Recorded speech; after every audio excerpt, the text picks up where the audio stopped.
Alright, let's go. Number 10. The Jerzonal cannabis.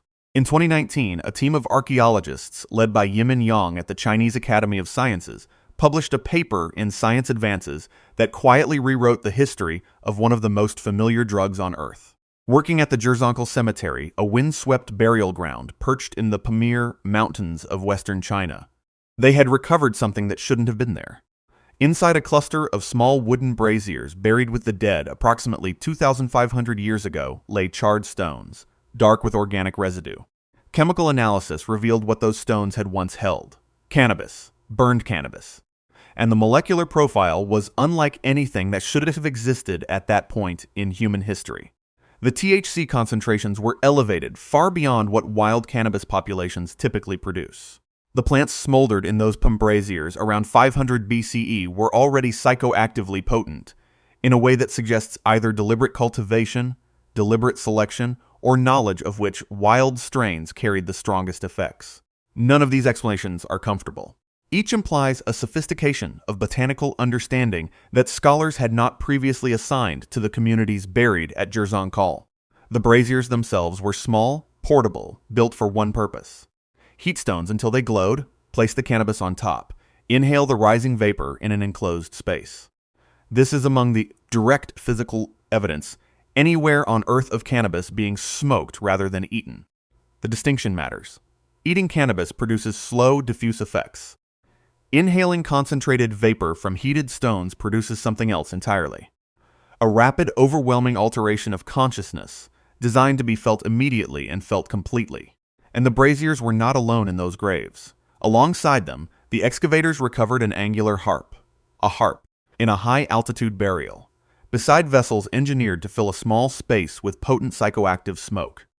The combination is not accidental.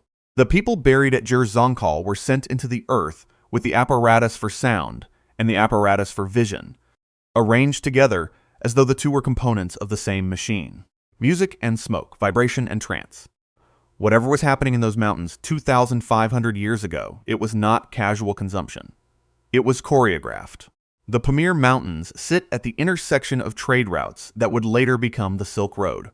The cannabis at Jerzonal did not arrive there by accident, and the practices it served did not develop in isolation.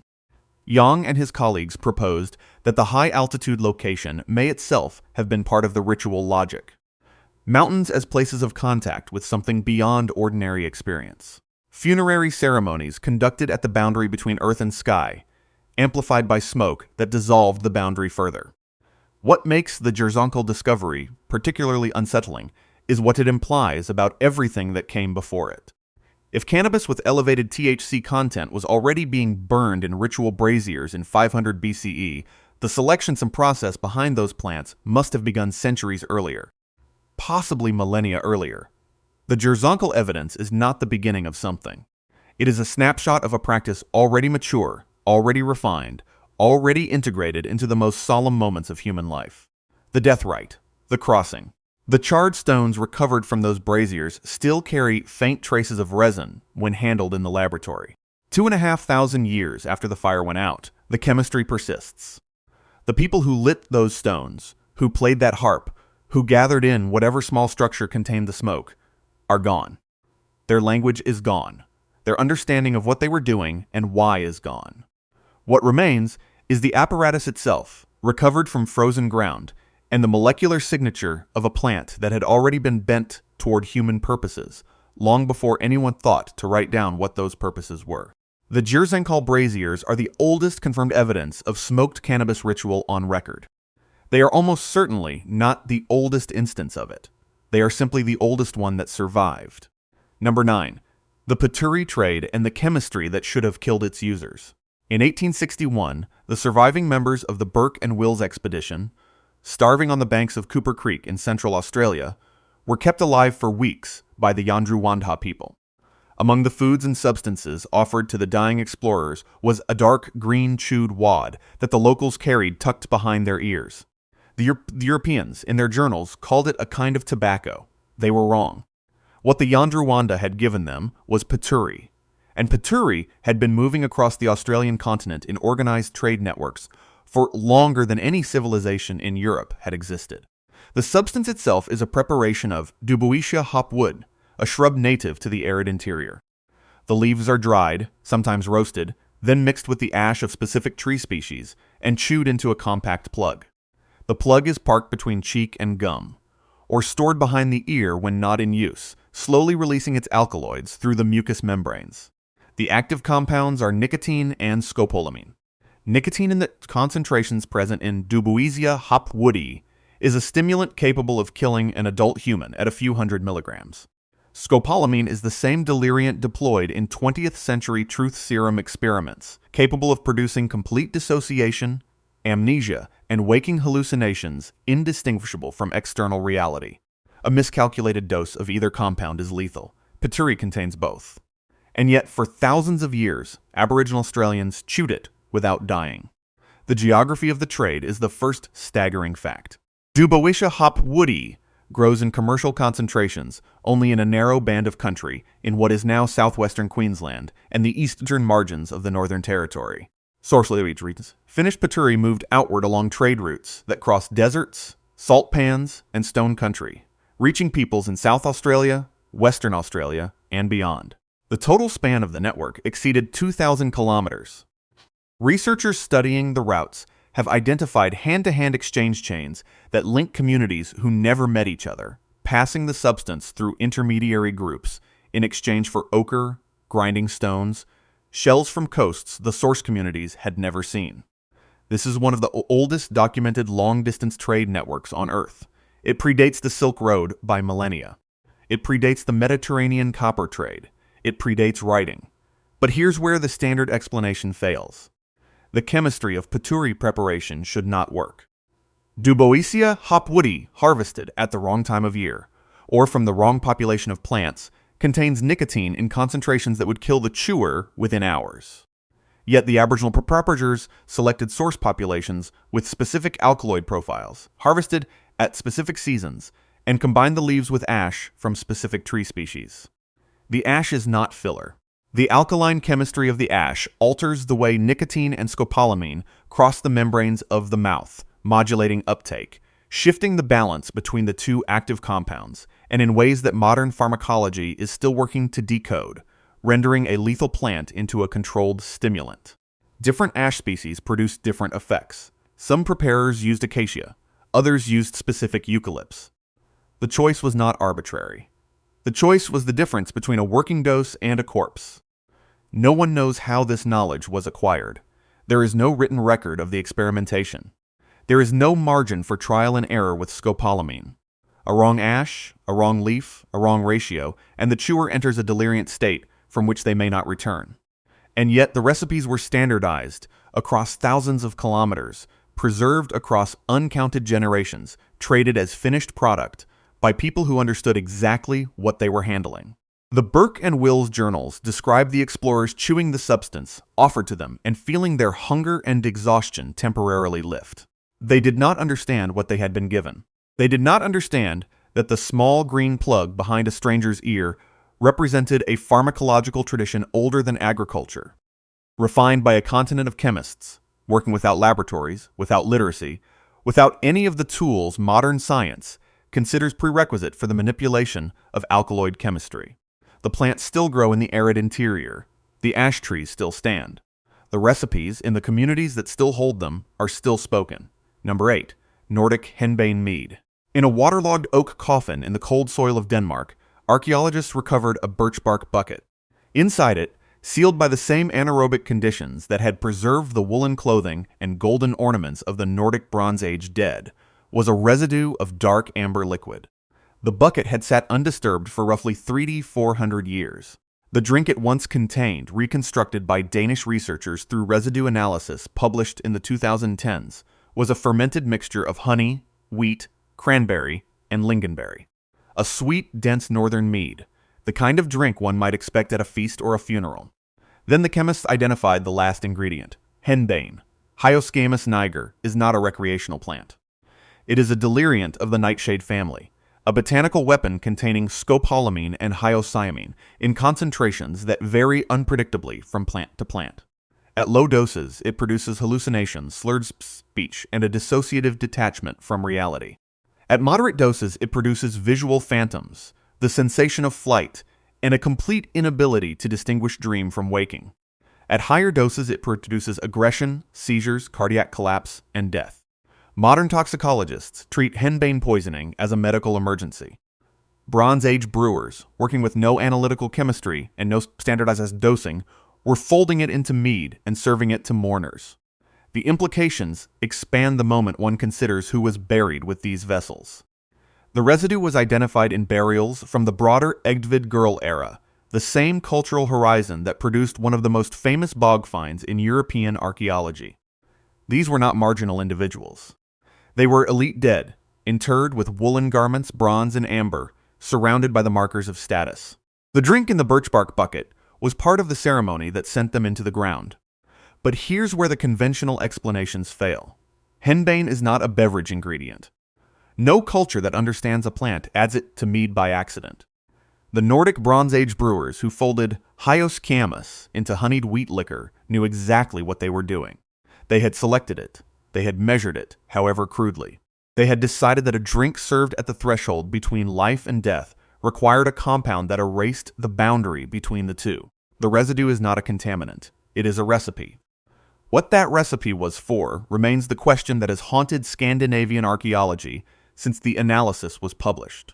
The most provocative thread leads forward in time, not backward. Roughly 2,000 years after the Egdved horizon, Old Norse sources would describe the Berserker warriors who entered battle in a state of dissociated fury, impervious to pain, howling, biting their shields, killing without recognition of friend or kin. The medieval chroniclers who recorded these accounts had no idea what produced the state. Modern researchers have spent more than a century proposing candidates. Amanita mushrooms, alcohol, trance, genetic disorder. None of the proposed mechanisms quite fit the descriptions. Henbane does. Scopolamine intoxication produces precisely the symptoms the sagas describe: aggression, dissociation, insensitivity to pain, and a complete amnesia for what occurred during the episode. And the residue in the birch bark bucket proves that the people of the far north were already brewing it into ritual drink thousands of years before the Berserker accounts were written down. The chain of evidence is incomplete. No one can demonstrate continuity between a Bronze Age funerary mead and a medieval battlefield. The cultures that link them left no written records. But the same plant, growing in the same soil, processed by the same lineage of brewing knowledge, appears at both ends of a 4,000-year silence. The dark amber liquid that survived in the oak coffin survived because the conditions of its burial sealed it from the air. The knowledge of what it was for did not. Somewhere between the Bronze Age mourner who poured it and the saga poet who described a warrior foaming at the mouth, the recipe and its purpose dissolved into the peat. What remains is the residue in the bucket, the chemistry in the lab, and a long northern silence in which men did things to themselves that we no longer have the words to explain. Number 7. The Caribbean Yopo tubes. In the burial caves and ceremonial sites of Puerto Rico and Hispaniola, archaeologists have recovered a class of artifact that should not, by any reasonable model of cultural diffusion, exist where it was found. Carved bone tubes, shaped like miniature Wi-Fi forks, polished smooth from use, paired with flat trays designed to hold ground powder. Some of these objects date back at least 20,500 years. They are tools for snuffing a hallucinogen. And the hallucinogen in question grows nowhere near the Caribbean islands where the tubes were buried. The plant is Anadenanthera peregrina. Its seeds, ground into a fine powder, contain bufotenine and dimethyltryptamine, DMT, two of the most potent psychoactive compounds known to organic chemistry. When inhaled through a bone tube into the nasal cavity, the effects arrive within seconds. Visions. Geometric collapse of the visible world. The sensation, reported consistently across cultures that use these compounds, of contact with intelligences that do not belong to the waking mind. When the Spanish arrived in the Greater Antilles at the end of the 15th century, they found this practice still alive. In 1498, the friar Ramon Panay, traveling with Columbus on the second voyage, recorded what the Taino called cohoba. He described the ritual carefully: the powder, the tubes, the trance, the dialogues that followed. The Taino told him the ceremony was how their leaders spoke with the Samis, the ancestor spirits who governed weather, harvest, illness, and the unseen architecture of the world. The chief inhaled, The chief vomited, the chief saw, and then the chief delivered the words of the dead to the living. Panay was writing in 1498. The bone tubes in the caves are 2,000 years older. But here's where the conventional explanations fail. Anadenanthera peregrina is a tree of the South American interior. It grows in the Orinoco Basin and across the savannas of what is now Venezuela, Colombia, and northern Brazil. It does not grow in the Caribbean islands. The seeds had to be carried there. And the practice of grinding them, of pairing them with carved trays and Y-shaped bone tubes, of inhaling them in ceremonial contexts to speak with the dead, all of that had to be carried with them. The geographic distance from the Orinoco Basin to the Greater Antilles is over 2,000 kilometers, much of it open ocean. The seeds are small. The cultural protocol surrounding them is enormous. Somewhere between the South American mainland and the islands of the Caribbean, a pharmacological tradition crossed water in dugout canoes and arrived intact, complete with its tools, its iconography, and its theological framework. The voyagers did not just bring a drug. They brought a religion built around a drug. And the practice did not stop there. Deep in the Amazon basin, the Yanomami people use a nearly identical preparation. They grind the same seeds. They blow the powder into one another's nostrils through long, hollow tubes. They speak to the same category of spirits. The ritual context differs in detail, but rhymes in structure across thousands of kilometers of forest, river, and sea. The pattern is consistent. The compound is the same. The tools are recognizably related. And the purpose, communion with intelligences that exist on the other side of ordinary perception, does not vary. What makes the Caribbean tubes particularly disturbing is what they imply about pre-Columbian information networks. We are taught that the Atlantic was a barrier, that the islands were isolated, that the peoples of the Americas existed in fragmented worlds connected only loosely. The Yopo evidence suggests something else. It suggests that a sophisticated pharmacological technology, complete with its ceremonial apparatus and its cosmological justification, moved across the Americas with enough coherence to remain recognizable at distances that should have dissolved it. Knowledge traveled, plants traveled, specific ritual gestures traveled.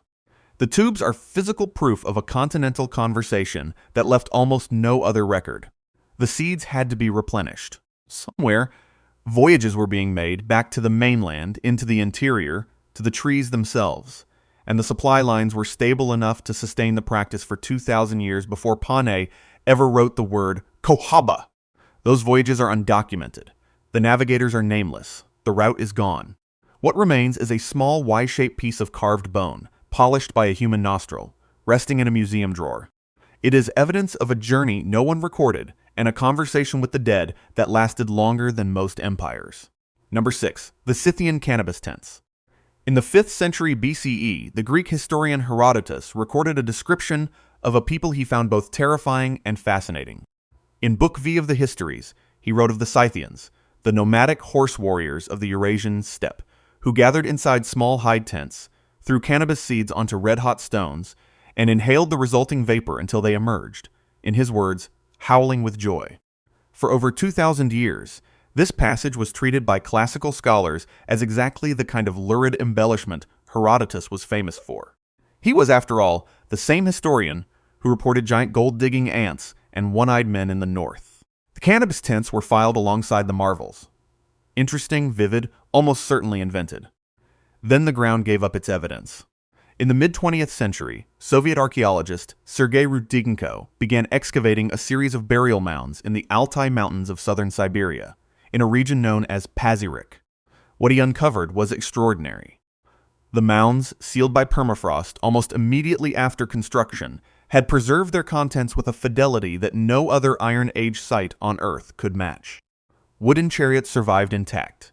Felt wall hangings retained their original dyes.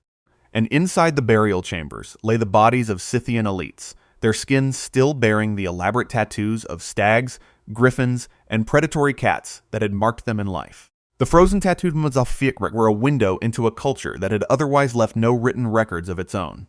Among the grave goods, Rudenko found something specific: small bronze censers, charred stones inside them. The frames of compact hide tents designed to be erected over a seated figure. The arrangement matched Herodotus precisely. The Scythians had been buried with the apparatus he had described: the vessels, the heating stones, the enclosure. But residue chemistry in the mid-20th century was not capable of confirming what those sensors had once contained. The object sat in museum collections for decades, suggestive but unproven. The confirmation came in 2020. Modern residue analysis of the burner contents recovered from Prehistoric complex and related Scythian sites identified the chemical signatures of burned cannabis. The Greek historian, dismissed for 2 millennia as a teller of tall tales, had been describing a real ritual conducted in real tents, using real equipment that real archaeologists could now hold in their hands. The seeds on the hot stones, the vapor in the enclosed space, the howling. All of it had happened, approximately 400 BCE, in the high cold valleys of the Altai. The numbers around Scythian cannabis use are difficult to reconstruct, because the practice left so few durable traces beyond the sensors themselves. But what survives suggests something more than casual intoxication. The burners are found in elite burials. The tents are small, designed for 1 or 2 occupants at a time. The stones inside the sensors show repeated heating, consistent with extended sessions, not single use. This was equipment built for a ritual that mattered enough to accompany its practitioners into the grave. But here is where the certainty ends and the genuine mystery begins. We know the Scythians inhaled cannabis vapor. We know that they did so inside specially constructed tents. We know the practice was important enough to be buried with their dead. What we do not know, and what the residue chemistry cannot tell us, is why. The question of whether Scythian cannabis use was recreational, shamanic, or funerary remains unresolved. The same physical evidence supports all 3 readings. The tents could have been pleasure chambers for warriors returning from raids. They could have been the vision booths of steppe shamans communicating with the spirits of horses and ancestors. They could have been mourning enclosures where the bereaved entered an altered state to accompany the dead through the early stages of their journey. The Prehistoric mummies do not speak. Their tattoos do not translate. The sensors are silent. Herodotus told us what the Scythians did, and modern chemistry has confirmed he was telling the truth. But Herodotus was a foreigner watching from outside the tent. He recorded the howling. He did not record what the howling was for. The Scythian elite who knew the answer were buried with their burners over 24 centuries ago, and the meaning of their ritual was sealed into the permafrost with them, preserved perfectly, and explained not at all. Number 5. The Egyptian blue lotus and the flower that may not have done what an empire said it did.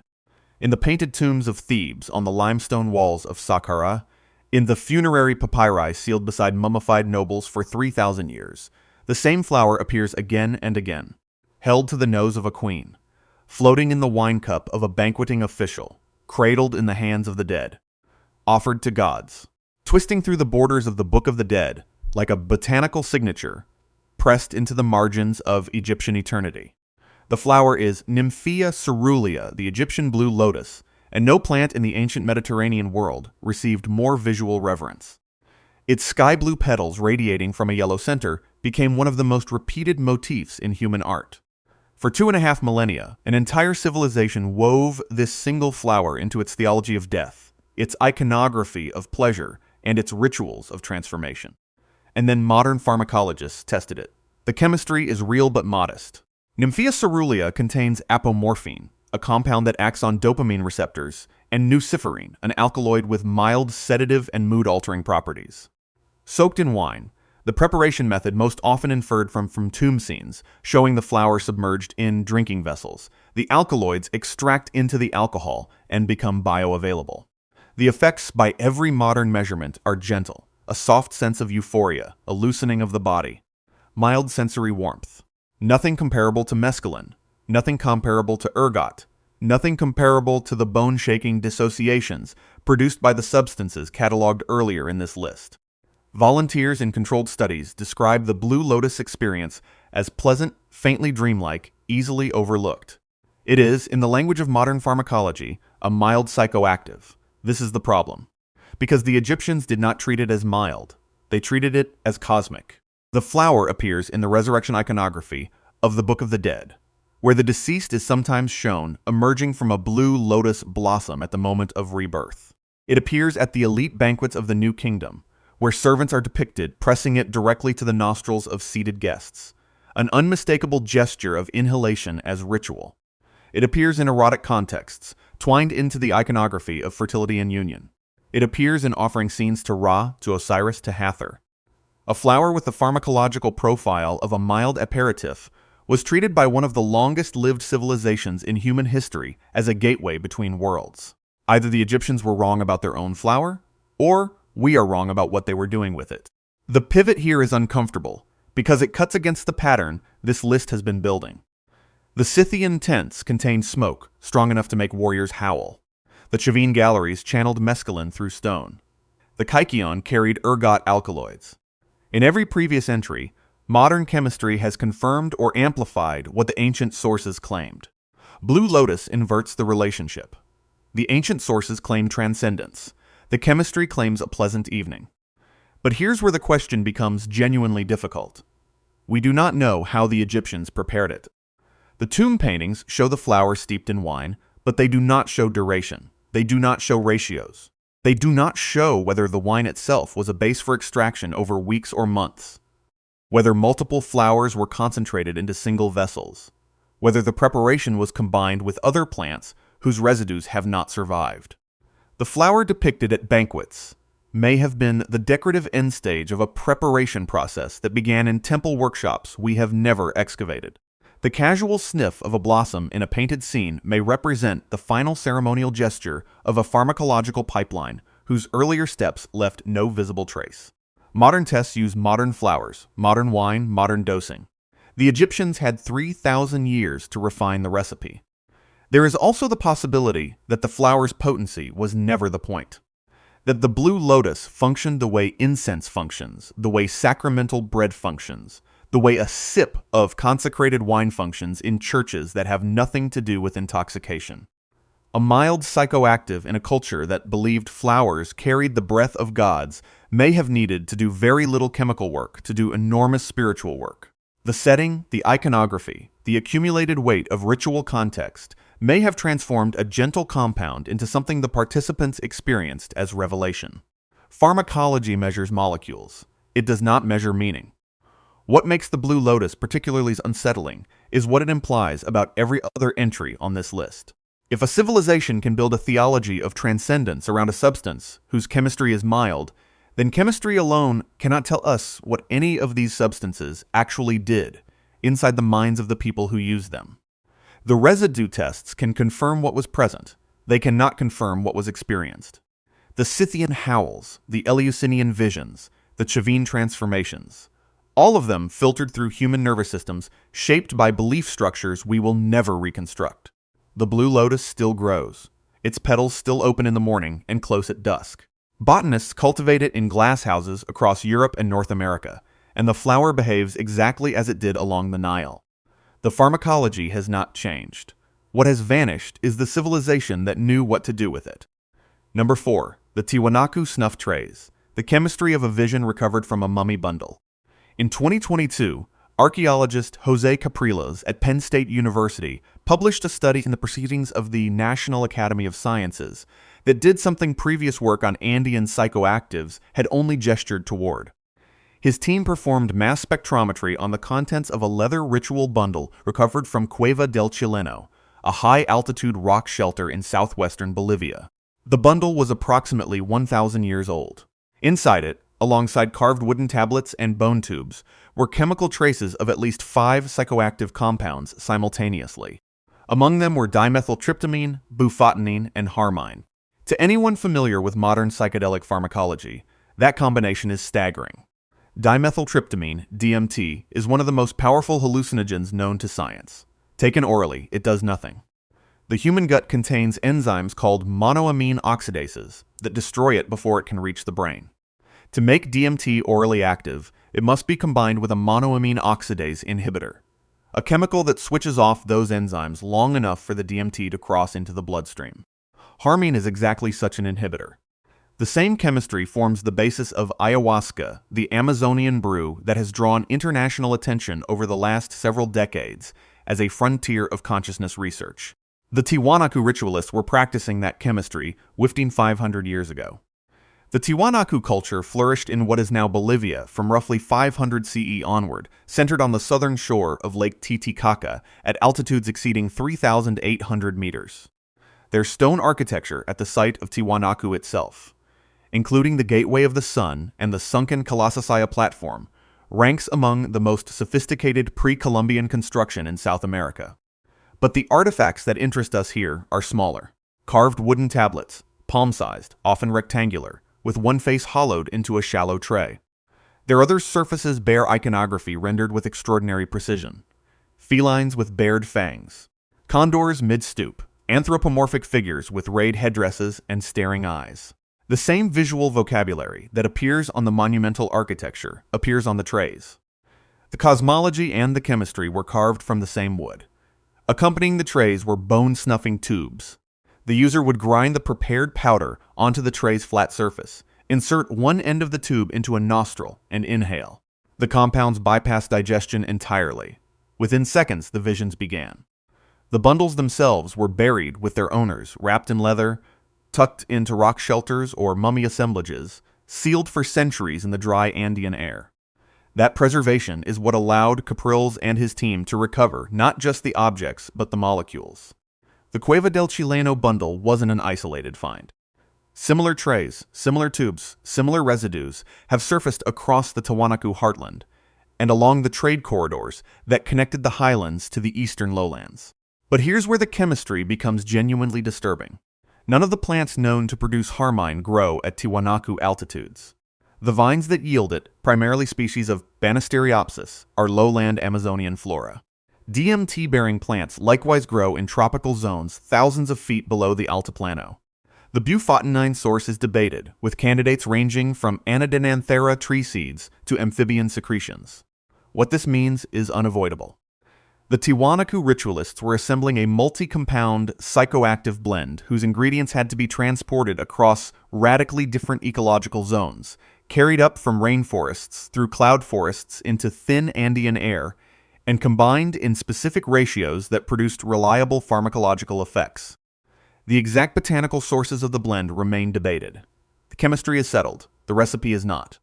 This isn't folk knowledge stumbled upon. This is applied chemistry practiced by specialists who understood that certain plants neutralized the enzymes that would otherwise neutralize their visions. Whether that knowledge was discovered through systematic experimentation, transmitted from older traditions now lost, or accumulated across generations of trial and consequence, the Tiwanaku ritualists possessed it. They carved their cosmology into the trays they used to administer it. They were buried with the bundles that contained it.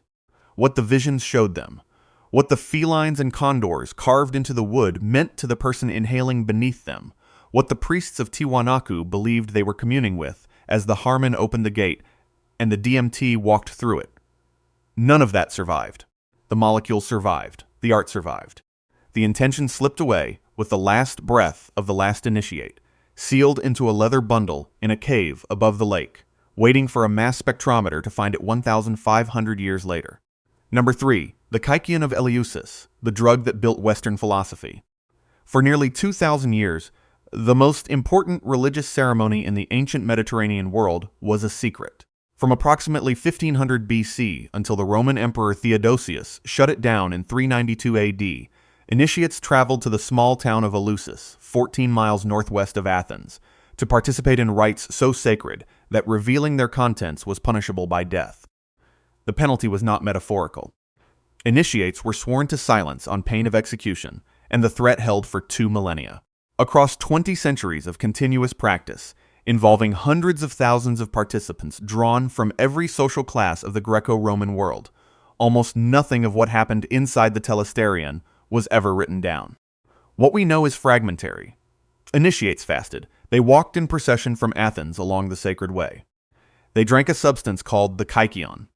And then, in a vast hall called the telesterion, capable of holding several thousand people at once, something happened that left philosophers, statesmen, and emperors describing the experience as the defining event of their lives. Plato participated, Aristotle participated. Cicero participated, and later wrote that Eleusis had taught Rome how to live with joy and die with hope. The list of known initiates reads like a roster of the men who built the intellectual foundations of Western civilization. Whatever happened in that hall, it was potent enough to leave the architects of philosophy, ethics, and political theory in a state of permanent reverence. The recipe for the kakion itself was not particularly secret. Ancient sources describe it as a simple preparation of barley, water, and pennyroyal mint, a peasant's drink. Nothing in those ingredients should produce a transcendent religious experience. And yet something in that cup, consumed in that hall, under those conditions, produced effects so powerful that initiates spent the rest of their lives organizing their understanding of reality around what they had seen. But here's where the conventional explanations fail. In 1978, 3 researchers published a book that proposed to solve the mystery. The Road to Eleusis was co-authored by Gordon Wasson, the American banker turned ethnomycologist who had introduced Western science to psilocybin mushrooms, Carl Ruck, a classicist at Boston University, and Albert Hofmann, the Swiss chemist who in 1938 had first synthesized lysergic acid diethylamide in a Sandoz laboratory in Basel. Hofmann was not a peripheral figure on this project. He was the man who discovered LSD. And he was proposing, with his co-authors, that the initiates of Eleusis had been drinking something chemically related to the compound he had created in his laboratory 2.5 millennia later. The argument centered on a fungus. Claviceps purpurea, commonly known as ergot, grows naturally on barley and other cereal grains. It produces a family of alkaloids structurally similar to LSD, including lysergic acid amide and ergonovine. These compounds are powerfully psychoactive. They are also highly toxic in their raw form, capable of causing the constricted blood vessels and gangrenous limbs of the medieval disease known as St. Anthony's fire.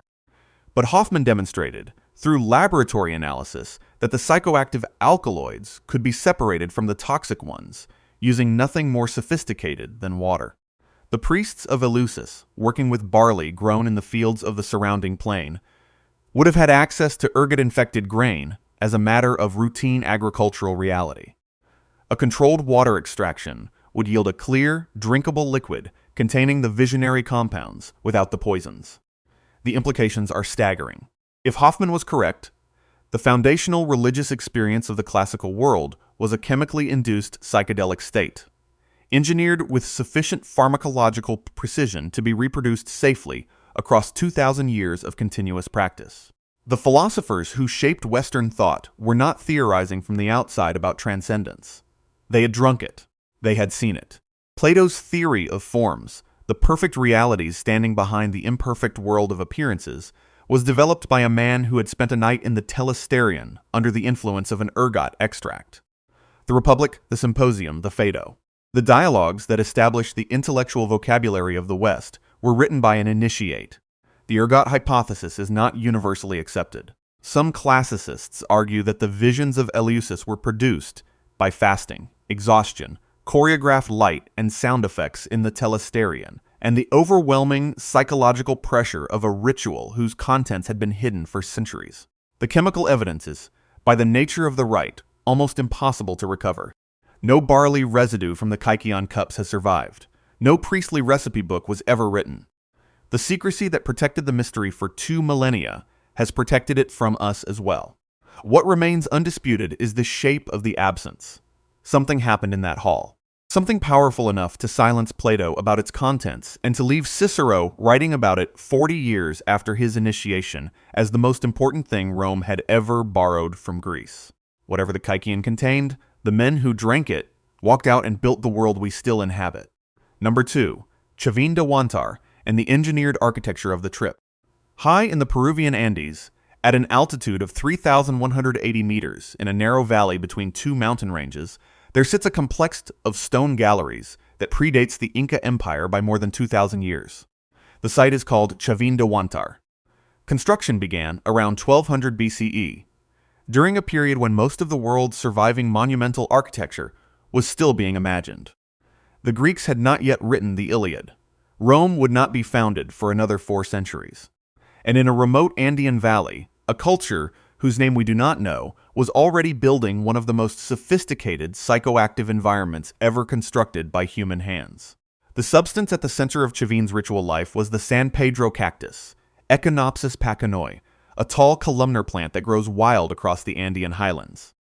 Its flesh contains mescaline, the same alkaloid found in peyote, a powerful hallucinogen that produces visual distortions, synesthesia, and the dissolution of the boundary between self and surroundings. The evidence for its ritual use is not inferential. It is carved directly into the stone of the site itself. The Tello obelisk and the Raimondi stela, two of the most famous monoliths recovered from Chavin, depict fanged anthropomorphic figures gripping segments of the San Pedro cactus in their clawed hands. The deities of Chavin were holding the drug. The iconography is explicit. But here's where the standard story of ancient hallucinogen use becomes something far more disturbing. Most ancient psychoactive traditions involved a substance, a setting, and a participant. Chavin involved a substance, a participant, and a machine. The site is honeycombed with underground stone corridors, narrow passageways, and small interior chambers that the excavators call galleries. These were not living quarters. They were not storage rooms. They were sealed, lightless, sound-engineered spaces designed for one purpose: to do something to the person inside them. Beginning in the late 1990s, archaeologist John Rick of Stanford University led extended investigations into the acoustics and engineering of these underground spaces. What his team documented over more than 2 decades of fieldwork is something that should not exist at a site built in 1200 BCE. The galleries function as deliberately designed sensory instruments. Water channels were cut through the stone to carry runoff from the surrounding mountains directly beneath and beside the corridors. Inside the sealed passageways, the moving water produces a continuous roaring sound that fills the space and seems to come from every direction at once. The walls amplify it. The geometry of the chambers refracts it. A person standing in the dark cannot locate the source. The mountain itself appears to be growling. Light shafts cut through the stone at deliberate angles deliver thin, knife-like beams into otherwise pitch-black corridors. The shafts are positioned so that the light strikes specific walls, specific carvings, specific points in space. A participant moving through the galleries does not encounter ambient illumination. They encounter sudden, surgical incisions of daylight that appear and disappear as they walk. Combined with mescaline already saturating the bloodstream, the effect is not a religious experience. It is a controlled assault on perception. The implications are staggering. The priests of Chavin were not simply offering a sacred plant and trusting the cosmos to deliver a vision. They had built an apparatus. They understood 3,200 years ago that hallucinogenic experience could be shaped by the architecture surrounding the person hallucinating. They understood that sound could be weaponized, that light could be rationed, that disorientation could be engineered. They understood, in other words, the basic principles of what a modern neuroscientist would call set and setting, and they had encoded those principles into stone. What makes this particularly unsettling is the asymmetry of the experience. The priests, the architects, the keepers of Chavin almost certainly did not consume the cactus at full dose during ritual. They were the operators. They knew where the light shafts were aimed. They knew when the water would roar loudest. They knew how the corridors bent. The initiates, dosed with mescaline and led into the dark, did not. They walked into a system designed by sober minds to overwhelm a chemically altered one. The fanged deities carved on the walls would have seemed to move. The roaring water would have seemed to speak. The shafts of light would have seemed to single them out. We do not know what was being communicated inside those chambers. We do not know what the initiates were told, what they confessed, what they agreed to, what they became. We know only that the architecture was built to make them believe it. The stone galleries of Chavin de Huantar are still there, still cold, still threaded with the water channels that once roared. Visitors today walk through them in electric light. The priests who designed the system are gone. The cactus still grows on the hillsides above the ruin, waiting. Number 1. The lost plant for Soma. In the underground galleries of Chavin, the priests engineered the room around the drug. In the case of Soma, an entire civilization engineered a religion around a plant, and then lost the plant. The Rig Veda, composed around 1500 BCE in the foothills of the Hindu Kush and the plains of the Punjab, mentions Soma more than 100 times. It is not a minor reference. It is not a side note in the liturgy. Entire hymns, an entire book of the Rig Veda, the 9th mandala, are devoted to a single golden yellow juice pressed between stones, filtered through sheep's wool, and mixed with milk before being drunk by priests and offered to the gods. The hymns describe the experience in terms that are not metaphorical hedging. They are operational reports. The drinker becomes immortal. The drinker sees the gods. The drinker is filled with the strength of 100 warriors. The drinker is lifted into the light.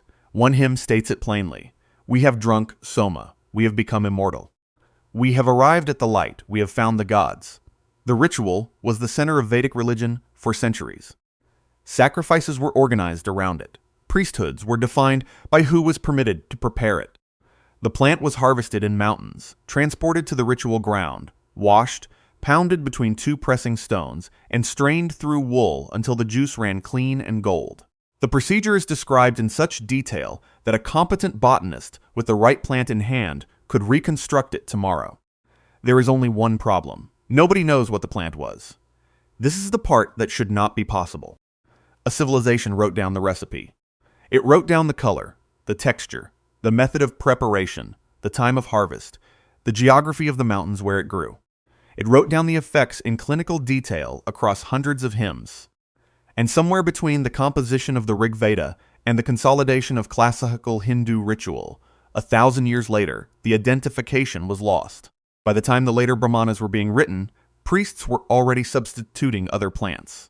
By the time of the great commentaries, the original Soma was a memory of a memory. The ritual continued. The plant did not. The candidates have been argued over for more than 2 centuries, and each candidate carries its own constellation of problems. Ephedra, a stimulant shrub of the high mountains, fits the geography and produces a yellow juice, but its effects are closer to caffeine than to the cosmic dissolution the hymns describe. Cannabis grows in the region and was certainly known to the Indo-Iranians, but the preparation method does not match. Syrian rue, Piganum harmala, contains harmine, an MAO inhibitor capable of producing genuine visionary states, and grows across the entire ancient Indo-Iranian range. And then there is the candidate proposed in 1968 by the American ethnobotanist R. Gordon Wasson in his book Soma, Divine Mushroom of Immortality. Wasson argued that Soma was Amanita muscaria, the red-capped fly agaric mushroom of the northern forests, whose juice when properly prepared turns golden, and whose effects can produce precisely the kind of dissociative, luminous, immortality-adjacent state the hymns describe. Wasson's case was elegant. It was also incomplete. Amanita muscaria does not grow well in the regions where the Vedic peoples eventually settled. The hymns describe a plant with stalks and shoots, not a mushroom. And the chemistry, while real, is unpredictable and frequently produces nausea rather than transcendence. Every candidate explains part of the puzzle. None explains all of it. And here's where the mystery deepens into something genuinely unsettling. The Vedic Indians were not the only people who drank this substance. To the west, in the highlands of Iran, the parallel Avestan tradition preserved its own sacred liquor under a nearly identical name, halma. The Avestan hymns describe the same pressing, the same straining, the same divine effects, the same role at the center of priestly ritual.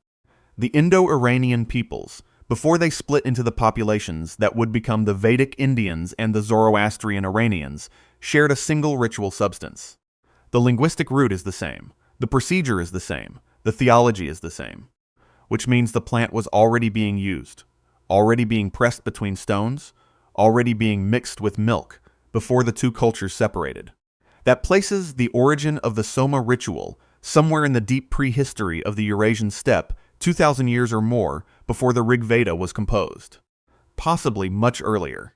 A ritual that old, practiced by a migrating people, depends on a plant the migrating people can still find. And here is the most disturbing possibility. When the Vedic peoples descended from the mountains and spread across the Indian subcontinent, the plant they had been pressing for 1,000 years may simply not have grown there. The climate was wrong, the altitude was wrong, the soil was wrong. The priests carried the hymns. They carried the procedure. They carried the theology. They could not carry the plant. And so over generations, the substitutions began. The original was used more sparingly, then ritually, then symbolically, then not at all. The hymns remained. The plant fell out of cultural memory. By the time anyone thought to ask which plant it had originally been, the people who would have known were already 100 generations in the ground. This is the mystery at the bottom of the well. Not a forgotten technique, not a lost recipe, a lost organism.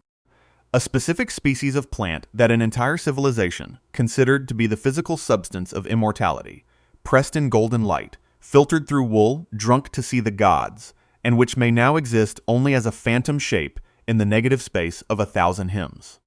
It may still grow on some mountainside in the Pamirs or the Hindu Kush, unrecognized, walked past by herders who do not know what their distant ancestors once did with it.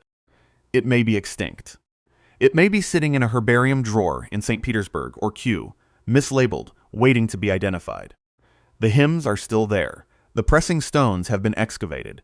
The wool filters are described in operational detail. Everything required to perform the ritual survives, intact, across 3,500 years. Everything except the plant. Step back from the countdown for a moment. Look at what these 10 entries actually describe. A golden drink pressed in the Indus Valley. A cactus consumed in the Black Galleries beneath the Andes. Barley brewed in secret on the Greek coast. Snuff trays carved in the Bolivian highlands. Lotus petals soaked in Egyptian wine. Cannabis smoke in Siberian tents and Chinese tombs.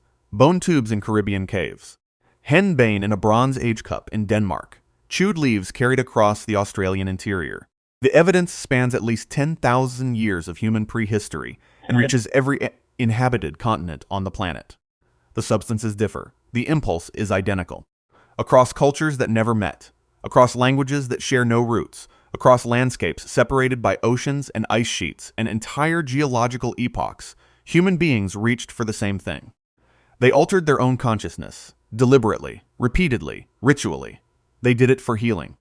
They did it for communion. They did it for contact with what the ancients believed was the divine. And they built their most sacred architecture around the act. This is not a story about 10 lost drugs. This is a story about a single behavior expressed in 10,000 variations, persisting through the rise and fall of every civilization the species has produced. The framing this video began with, that scientists cannot explain these substances, was always slightly wrong. Chemistry can be measured. Residues can be analyzed. Botanical candidates can be narrowed.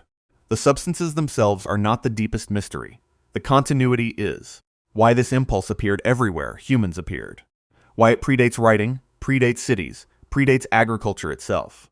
Why so many of the original plants, recipes, and meanings are now permanently lost, carried into silence by the last initiates who knew them. We inherited the residue. We did not inherit the understanding. And whatever those vanished practitioners believed they were touching when the visions came is gone with them. Sealed inside skulls that turned to dust before history began to write itself down. If you want to see more videos like this, click the video on screen now and make sure to subscribe.